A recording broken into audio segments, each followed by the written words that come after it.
Hello everyone, welcome आप सभी का आज के इस नए वीडियो में। तो आज हम लोग बात करने वाले हैं 12th क्लास के हिस्ट्री के 40 ऐसे मोस्ट इंपोर्टेंट क्वेश्चन जो आप लोग को एग्जाम के लिए काफ़ी हेल्पफुल होने वाले हैं, आप लोग के बोर्ड परीक्षा के लिए जो है काफ़ी महत्वपूर्ण होने वाला है। तो ठीक है, वीडियो में शुरू से अंत तक बने रहिएगा। बिना किसी देरी किए हुए शुरू करते हैं प्रश्न संख्या 1 से, जिसमें दिया हुआ है लोथल जो है कहाँ पर स्थित है। काफ़ी अच्छा प्रश्न है आपका, लोथल जो है कहाँ पर स्थित है, जिसका राइट आंसर हो जाएगा आपका सी यानी गुजरात। ठीक है, चलिए अगले प्रश्न की ओर चलते हैं, जिसमें दिया हुआ महाभारत जो है वो किसने लिखा था। महाभारत जो है वो किसने लिखा था, जिसका राइट आंसर हो जाएगा सी यानी वेद व्यास। ठीक है, चलिए अगला प्रश्न आपका क्या कहता है। अगला प्रश्न दिया हुआ है चौथी बौद्ध संगति जो है वो कहाँ पे हुई थी। चौथी बौद्ध संगति वो जो है कहाँ पे हुई थी, जिसका राइट आंसर हो जाएगा आपका डी यानी कश्मीर में। ठीक है, चलिए उसके बाद अगला प्रश्न आपका नेक्स्ट क्वेश्चन दिया हुआ है हरिसेन किसका राजकवि था। हरिसेन जो था वो किसका राजकवि था, जिसका राइट आंसर हो जाएगा आपका समुद्रगुप्त का। ठीक है, राजा समुद्रगुप्त का। चलिए अगले प्रश्न की ओर चलते हैं। नेक्स्ट क्वेश्चन आपका दिया हुआ है महात्मा बुद्ध का जन्म कहाँ हुआ था। महात्मा बुद्ध का जन्म जो है कहाँ हुआ था, जिसका राइट आंसर हो जाएगा आपका बी यानी नेपाल में। चलिए अगला आपका नेक्स्ट क्वेश्चन जो दिया हुआ है सिंधु घाटी सभ्यता का क्षेत्रफल कितना था। सिंधु घाटी सभ्यता का क्षेत्रफल कितना था, जिसका राइट आंसर हो जाएगा लगभग 13 लाख वर्ग किलोमीटर। ठीक है, 13 लाख वर्ग किलोमीटर। चलिए अगले प्रश्न की ओर चलते हैं। नेक्स्ट क्वेश्चन आपका दिया हुआ है सिंधु घाटी सभ्यता में लोथल की खोज कब आरंभ हुई। सिंधु घाटी सभ्यता में जो है लोथल की खोज कब आरंभ हुई, जिसका राइट आंसर हो जाएगा आपका 1955 ईस्वी में।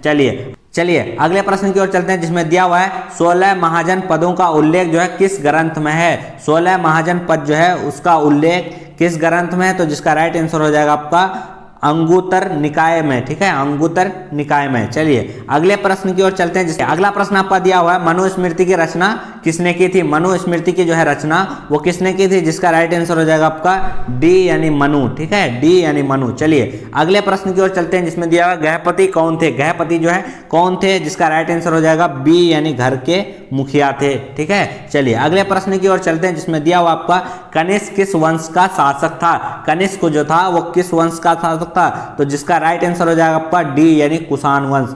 डी यानी कुषाण वंश। ठीक है, चलिए अगला प्रश्न आपका दिया हुआ है त्रिपिटक किस धर्म से संबंधित है। त्रिपिटक जो है वो किस धर्म से संबंधित है, तो वो है बौद्ध धर्म से संबंधित, जिसका राइट आंसर हो जाएगा सी यानी बौद्ध धर्म।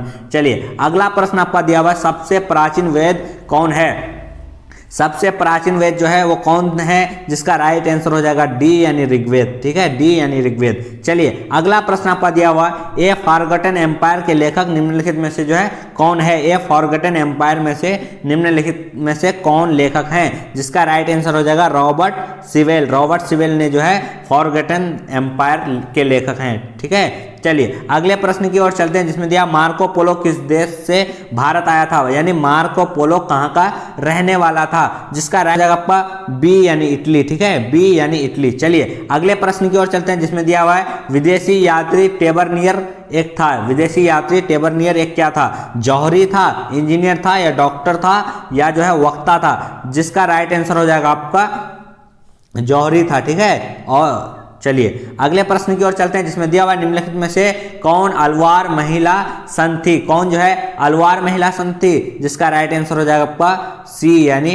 अंडाल। ठीक है, चलिए अगले प्रश्न की ओर चलते हैं, जिसमें दिया हुआ है निम्नलिखित में से कौन संत बंगाल के निवासी थे। निम्नलिखित में से कौन संत जो थे वो बंगाल के निवासी थे, जिसका राइट आंसर हो जाएगा आपका बी यानी चैतन्य। ठीक है, चलिए अगले प्रश्न की ओर चलते हैं, जिसमें दिया मीराबाई जो है वो किनकी भक्ति। मीराबाई जो वो किनकी भक्ति, जिसका राइट आंसर हो जाएगा आपका बी यानी कृष्ण की। ठीक है, चलिए काफी आसान प्रश्न है और ऐसे प्रश्न जो है आपको एग्जाम में भी देखने को मिलता है। ठीक है, चलिए अगले प्रश्न की ओर चलते हैं, जिसमें दिया निम्नलिखित में से जो है बीजापुर का संस्थापक कौन थे। बीजापुर का संस्थापक कौन था, तो जिसका राइट आंसर हो जाएगा बी यानी यूसुफ आदि शाह। यूसुफ आदि शाह जो थे वो बीजापुर के संस्थापक थे। ठीक है, चलिए अगले प्रश्न की ओर चलते हैं, जिसमें दिया हुआ है किस शासक ने तुंगभद्रा नदी पर बांध बनाकर विजयनगर के लिए नहरें निकलवाई थी। किस शासक ने जो है तुंगभद्रा नदी पर बांध बनाकर जो है विजयनगर के लिए नहरें निकलवाई थी, जिसका राइट आंसर हो जाएगा आपका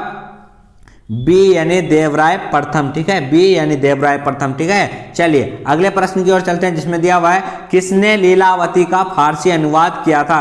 किसने जो है लीलावती का फारसी अनुवाद किया था, जिसका राइट आंसर हो जाएगा आपका ए यानी फैजी। ठीक है, चलिए अगला प्रश्न आपका नेक्स्ट क्वेश्चन दिया हुआ है, निम्नलिखित में से किस शासक ने कश्मीर में शालीमार बाग का निर्माण करवाया। निम्नलिखित में से जो है किस शासक ने कश्मीर पर शालीमार बाग का निर्माण करवाया था, जिसका राइट आंसर हो जाएगा आपका बी यानी शाहजहां ने। ठीक है, बी यानी शाहजहां ने। चलिए अगले प्रश्न की ओर चलते हैं, जिसमें दिया हुआ है महाभारत का अनुवाद निम्नलिखित में से किस नाम से किया गया है। महाभारत का जो अनुवाद निम्नलिखित में से किस नाम से किया गया है, तो वो किया गया है आपका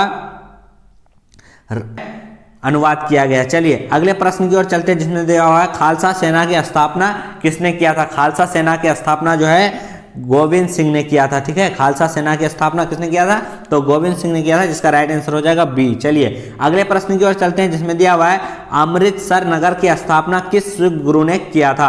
अमृतसर की स्थापना जो है वो किस सिख गुरु ने किया था, जिसका राइट आंसर हो जाएगा आपका सी यानी गुरु रामदास। ठीक है, सी यानी गुरु रामदास। चलिए अगले प्रश्न की ओर चलते हैं, जिसमें दिया बंगाल में इस्तमरारी बंदोबस्त कब लागू किया गया। बंगाल में जो एक इस्तमरारी बंदोबस्त लागू किया गया था वो कब लागू किया गया था, जिसका राइट आंसर हो जाएगा आपका 1793 ईस्वी। ठीक है, 1793 ईस्वी। चलिए अगले प्रश्न की ओर चलते हैं, जिसमें दिया 1855 से 56 में कौन सा विद्रोह हुआ था। काफी आसान सवाल है, कौन सा विद्रोह हुआ था, जिसका राइट आंसर हो जाएगा आपका संथाल विद्रोह। ठीक है, चलिए अगले प्रश्न की ओर चलते हैं, जिसमें दिया हुआ 1857 ईस्वी में जो है विद्रोह कब आरंभ हुआ था। 1857 ईस्वी का जो विद्रोह हुआ था वो कब प्रारंभ हुआ था, यानी वो किस दिनांक को प्रारंभ हुआ था, जिसका राइट आंसर हो जाएगा आपका बी यानी 10 मई 1857 ईस्वी को यह विद्रोह प्रारंभ हुआ था। ठीक है, चलिए अगले प्रश्न की ओर चलते हैं, जिसमें दिया कानपुर में विद्रोहियों का नेतृत्व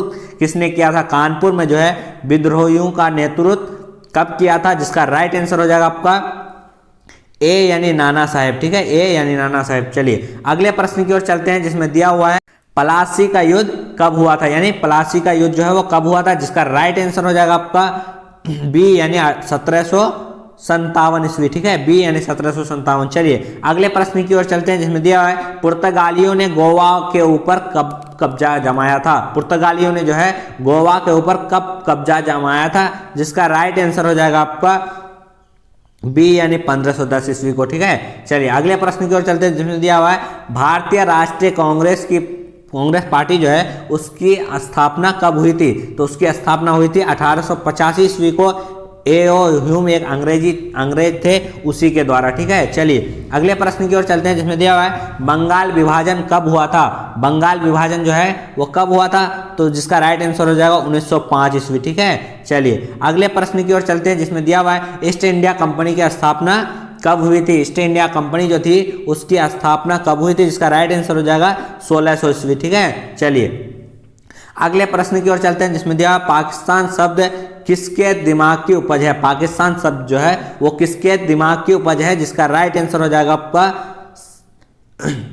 मोहम्मद अली जिन्ना। ठीक है, मोहम्मद अली जिन्ना। चलिए अगले प्रश्न की ओर चलते हैं, जिसमें दिया हुआ है कैबिनेट मिशन भारत कब आया। कैबिनेट मिशन जो है वो भारत कब आया, जिसका राइट आंसर हो जाएगा आपका ए यानी 1946 ईस्वी। ठीक है, चलिए अगले प्रश्न की ओर चलते हैं। आपका नेक्स्ट क्वेश्चन दिया हुआ है भारत कब अपना स्वतंत्रता दिवस मनाता है। काफी आसान सवाल है, ये आप सभी को पता होगा। ठीक है, जिसका राइट आंसर हो जाएगा आपका 15 अगस्त यानी ए। ठीक है, चलिए अगले प्रश्न की ओर चलते हैं, जिसमें दिया हुआ है संविधान सभा का अस्थायी अध्यक्ष कौन थे। संविधान सभा जो था उसके अस्थायी अध्यक्ष कौन थे, जिसका राइट आंसर हो जाएगा आपका डॉक्टर राजेंद्र प्रसाद यानी ए इज ए राइट आंसर। ठीक है, चलिए अगले प्रश्न की ओर चलते हैं, जिसमें दिया हुआ है भारतीय संविधान बनकर कब तैयार हो गया था, यानी भारतीय संविधान जो है वो कब बनकर पूरी तरह तैयार हो गया था, जिसका राइट आंसर हो जाएगा ए यानी 26 नवंबर 1949 ईस्वी को पूरी तरह से बनकर तैयार हो गया, लेकिन उसको जो है 26 जनवरी 1950 ईस्वी को लागू किया गया था। ठीक है, तो इस तरह से जो सारे इंपॉर्टेंट क्वेश्चन थे आप लोगों का सॉल्व कर दिया गया। ठीक है, और जो है आप लोगों को जिस भी बच्चों को जितने भी क्वेश्चन सॉल्व उसके साथ जो है आप लोग का कुछ जो है लघु उत्तरीय प्रश्न भी है। ठीक है, आप लोग चाहें तो इस तरह के लघु उत्तरीय प्रश्न जो है आप देख सकते हैं। ये सारे क्वेश्चन जो है आपके लिए काफ़ी हेल्पफुल है तो पहला क्वेश्चन क्या है भाई, अभिलेख से आप क्या समझते हैं। आप लोगों को पता होगा अभिलेख जो पुराने जमाने की जो है कुछ लिखी हुई जो चीज़ें थे वो अभिलेख के रूप में जो प्राप्त हुए हैं, उस तरह से उसके बारे में अच्छे से लिख देना। हड़प्पा लिपि के बारे में लिखना है इस तरह से, ठीक है। हीनयान था या थेरवाद क्या था, हीनयान या थेरवाद, इस तरह से मतलब ये सारे इंपॉर्टेंट क्वेश्चन है, आपको पढ़ के जाना चाहिए, आपको एग्जाम के लिए जो है काफ़ी हेल्पफुल है, ठीक है। तो आप लोगों को हमने जो है 40 इंपॉर्टेंट मोस्ट इंपॉर्टेंट क्वेश्चन को जो है सॉल्व कर दिए गए हैं। जो भी बच्चे जो है जितने प्रश्नों को हल किए हैं वो सारे बच्चे बता देंगे कमेंट बॉक्स के जो आप लोगों की तैयारी कैसी है, ठीक है। तो चलिए वीडियो में शुरू से अंत तक बने रहने के लिए बहुत बहुत शुक्रिया।